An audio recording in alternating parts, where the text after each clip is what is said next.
Islamabad United की दो strength और एक वीकनेस। स्ट्रेंथ ऐसी जो इन्हें पीएसएल में भरपूर चमका सकती है, लेकिन वीकनेस ऐसी जो इन्हें तिगनी का नाच नचा सकती है। तो बगैर टाइम जाया किए सीधा पॉइंट्स पे आते हैं। सबसे पहले स्ट्रेंथ नंबर 1 वो है इनके अन्य बैट्समैन, यानी Alex Hales, Colin Munro, Jordan Cox और आदम खान, मेरा कुपलू आदम खान। ये ऐसे बैट्समैन है जो थोड़ी देर अगर रुक जाए ना, एलेक्स हेल्स को भी आपने देखा है, वो बहुत ज्यादा तमीज से बैटिंग नहीं करता। वो थोड़ी देर खड़ा होता है, उसको बॉल समझ आ रही होती तो पहलना शुरू कर देता है, नहीं समझ आ रही तो घर चला जाता है, टाइम जाया नहीं करता वहां पर। कॉलिन मनरो भी इसी तरह, वो भी बॉलर को बहुत ज्यादा इज्जत नहीं देता, बस देख के ठोक देता है, या वो चला जाता है या बॉलर चला जाता है। फिर आदम खान का तो आपको सबको पता है, पिछले पीएसएल में इसने कुछ मैचेस ऐसे थे जो अकेले अपने दम पर जितवाए थे। देखो इंटरनेशनल में नहीं चलता तो नहीं चलता ना, हर काम थोड़ी करेगा बेचारा कुबलू। इस्लामाबाद वालों को पता है हमारा आदम कहीं और चले ना चले, पीएसएल में लाजमी चलेगा, तो इसलिए वो इसकी रोटी का भरपूर ख्याल रखते हैं। तो इनकी ये जो हिटर्स है ना, इनमें से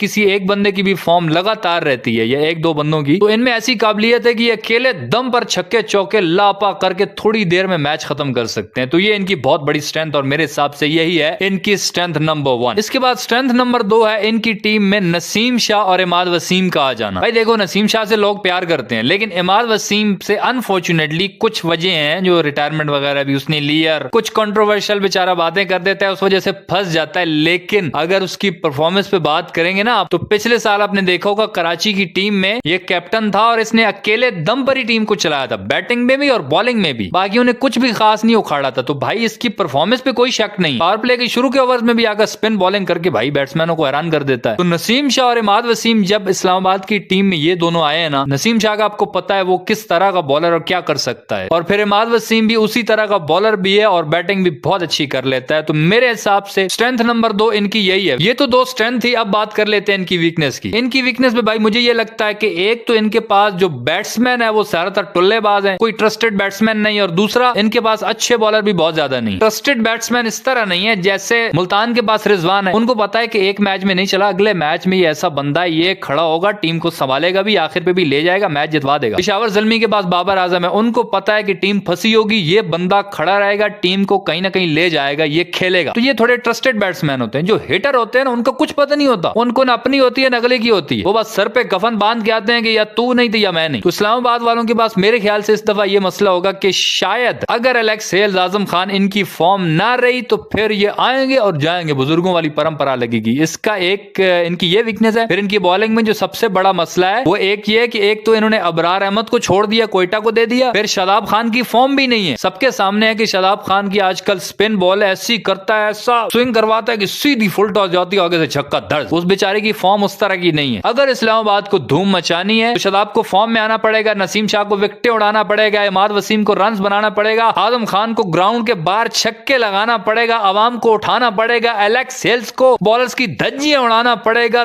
तब इस्लामाबाद यूनाइटेड इस पीएसएल में छा सकती है। मेरे हिसाब से ये थोड़ी बहुत स्ट्रेंथ वीकनेस थी जो मैंने आपको बता दी, आपके हिसाब से अलग हो सकती हैं। जो भी हो भाई, अपनी राय का इज़हार कमेंट्स में कर देना। वीडियो थोड़ी सी सही लगे तो बस थोड़ी सी लाइक कर देना, और यूट्यूब चैनल छक्का मार को सब्सक्राइब करके साथ घंटी को टन करके ऑल पे क्लिक कर देना, ताकि क्रिकेट की दिलचस्प वीडियोस आप तक पहुंचती रहे।